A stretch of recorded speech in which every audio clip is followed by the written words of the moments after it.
So, when you go to my website, you'll see that there's a banner ad there for Allison C. Allison C kills everything. Everything. And you'd be amazed that once you get rid of all the viruses and all the bacteria and all the fungus that has infected your body, how good you feel. You just feel good. And it changes everything, including your attitude. It gives you more energy. Allison C is just amazing. And you're going to want to have this stuff because you know where we're heading. And I will get there with you as we continue the show. Okay, so we're talking about Pike and basically his plan for creating a new world order, which he put together way back in the 1800s. And we talked about the First World War, how it would be brought about with money from the British and from the Germans. And we talked about how communism will be built up and used to destroy governments, but most importantly, religions. Now go back and read the writings of Marx, and it's clear that that was his target in the first place, was to destroy religions and to replace them with atheism, which means worship of the state. That's what atheism really is.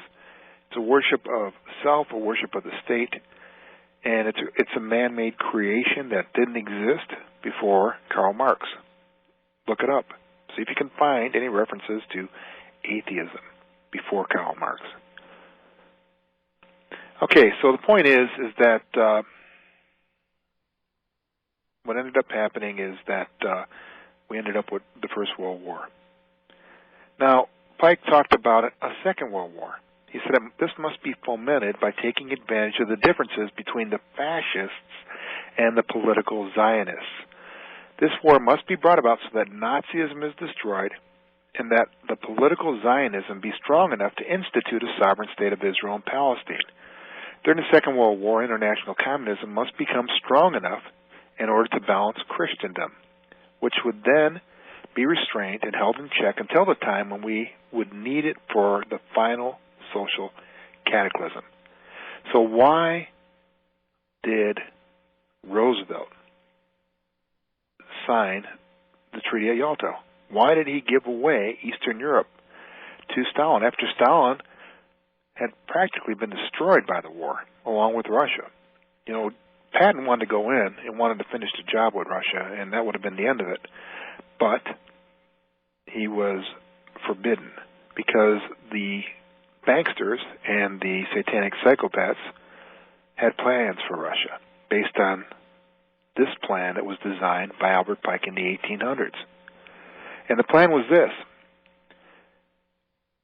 They're going to take advantage of the fascists,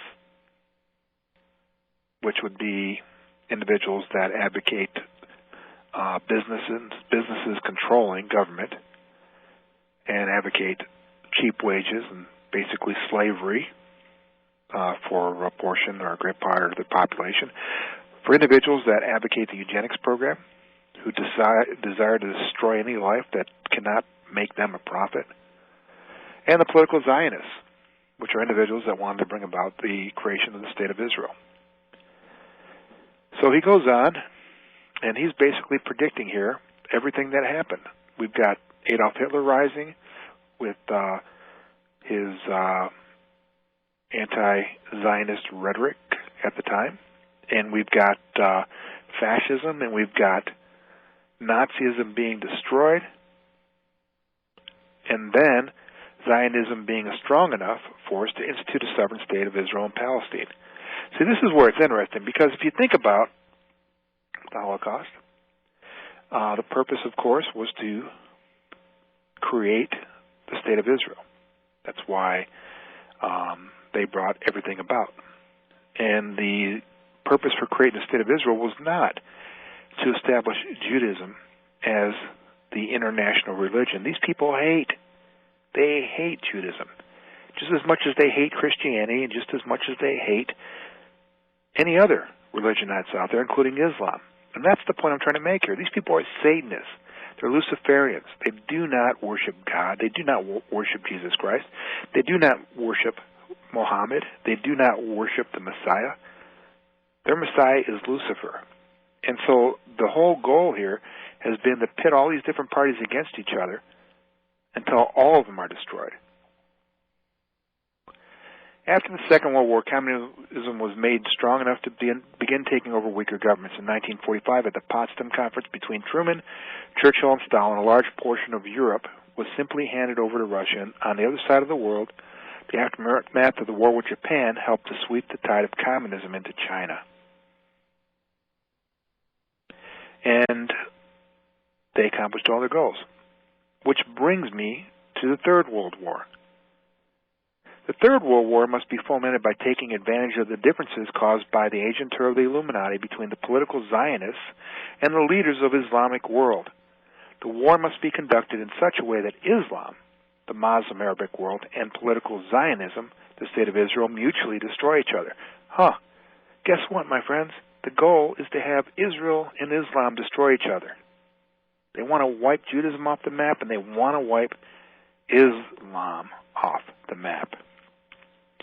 Meanwhile, the other nations, once more divided on this issue, will be constrained to fight to the point of complete physical, moral, spiritual, and economic exhaustion. He goes on and says, we shall unleash the nihilists and the atheists, and we shall provoke a formidable social cataclysm, which in all its horror will show clearly to the nations the effect of absolute atheism, origin of savagery, and of the most bloody turmoil.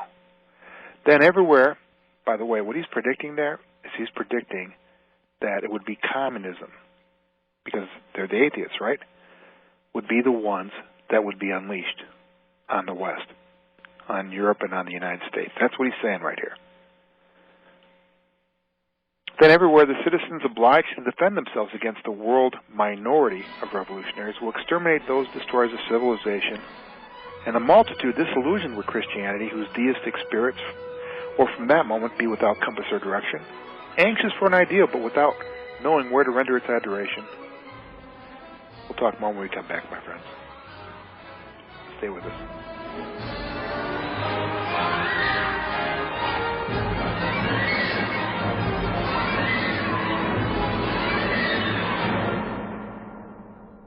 When it comes to silver and gold investing, you have to go with somebody you trust, somebody who understands financial planning, economics, and history. In the late 1990s, Paul Drockton predicted that gold and silver would be the #1 growth investment opportunity of the future, and he was right on the mark. Paul began helping his clients and friends make the conversion, and instead of losing money, they have all realized returns as high as 300%. Paul Drockton is now forecasting massive returns on gold and silver bullion in the coming months. Paul's foresight and vision were 20/20, and his track record is perfect. You can email him at pdrockton@aol.com. That's Drockton, Drockton, and let Paul help you. There is still time, so email Paul for a completely free, no-strings consultation at pdrockton@aol.com.